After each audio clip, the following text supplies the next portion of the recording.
Students, आज हम drawing methods जो है वो टॉपिक शुरू करने वाले हैं।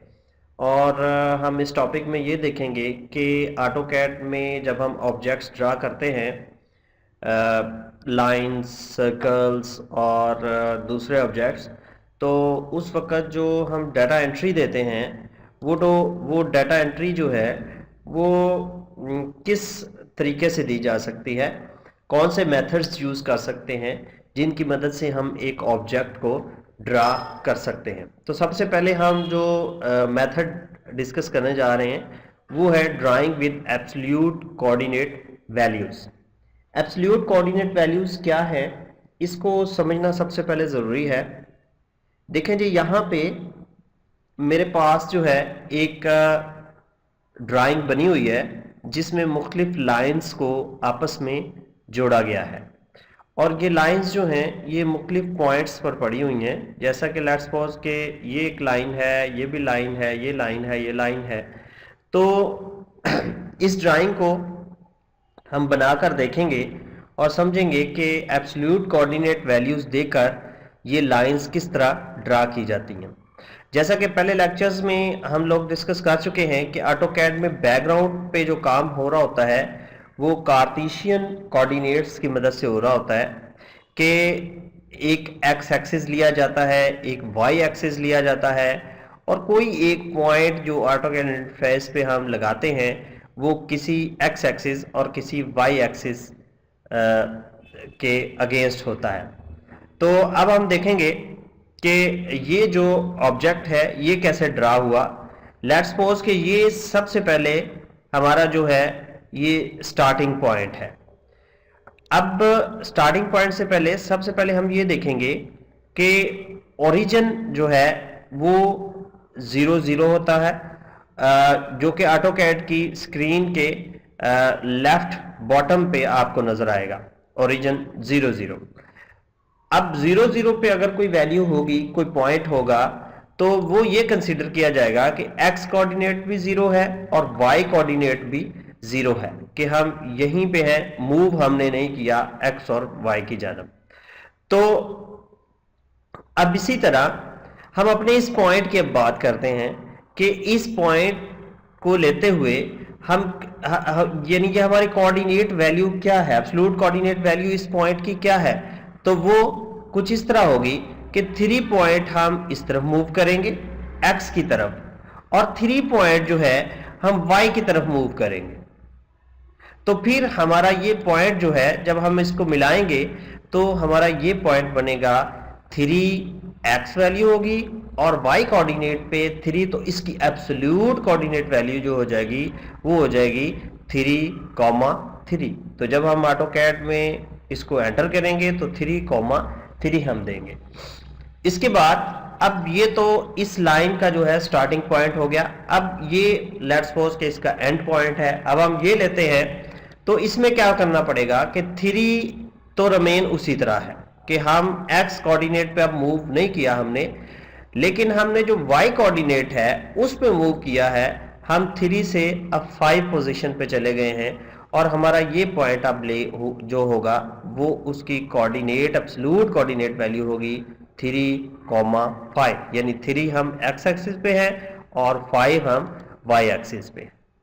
इसी तरह जो बाकी पॉइंट्स हैं हम उनके भी एब्सोल्यूट कोऑर्डिनेट वैल्यूज देते जाएंगे और हमारा जो ऑब्जेक्ट है वो ड्रा होता जाएगा। तो हम ये जो पॉइंट है अब ओब्वियसली ये हमारा 5 होना चाहिए,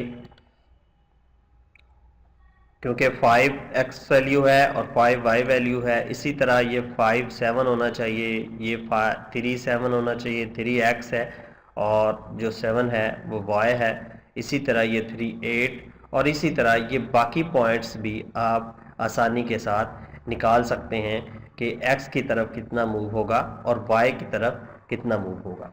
तो हमने अब एब्सोल्यूट कोऑर्डिनेट वैल्यूज देकर ऑब्जेक्ट्स ड्रा करने हैं कि ऑटोकैड में ये काम होगा कैसे।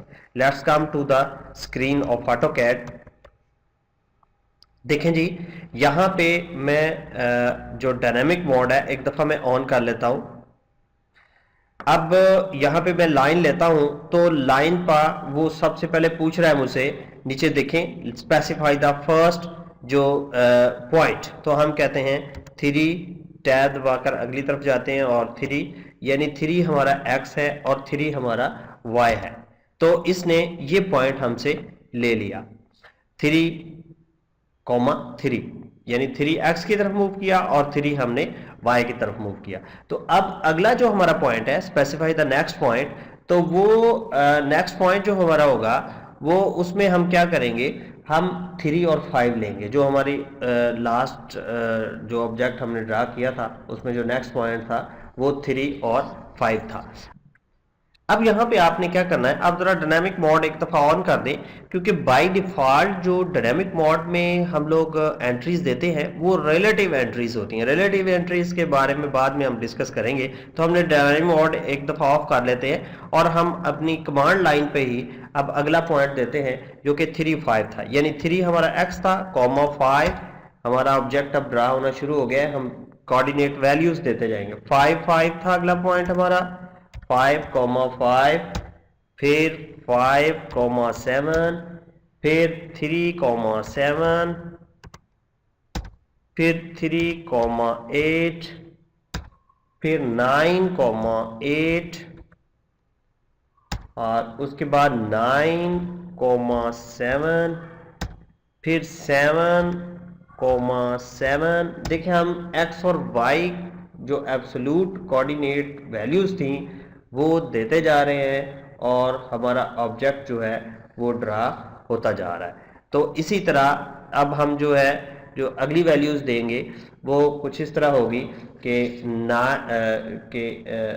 7,5 और अब हम देंगे 9,5। 7,7 दिया, उसके बाद 7,5 है हमारी वैल्यू, उसके बाद है 9,5, उसके बाद है 9,3, उसके बाद है लास्ट पॉइंट जो है वो हमारा ये होगा, यानी 3,3। तो ये थी कोऑर्डिनेट वैल्यूज। इस पे लास्ट पे हम इस अब एंटर प्रेस कर देते हैं। तो ये हमने ड्राइंग की, हमने लाइन ड्रा की with the help of entering the coordinates values, not the length of actual object. हमने ऑब्जेक्ट की लेंथ नहीं ली, उसकी पैमाइश नहीं लिखी, बल्कि एब्सोल्यूट कोऑर्डिनेट वैल्यूज देकर हमने ये ऑब्जेक्ट जो है वो ड्रा किया। अब एब्सोल्यूट कोऑर्डिनेट वैल्यू देने का तरीका आपको समझ आ गया होगा कि आपने पहले x फिर कॉमा फिर y वैल्यू देनी है, तो वो पॉइंट जो है वो कंसीडर हो जाएगा।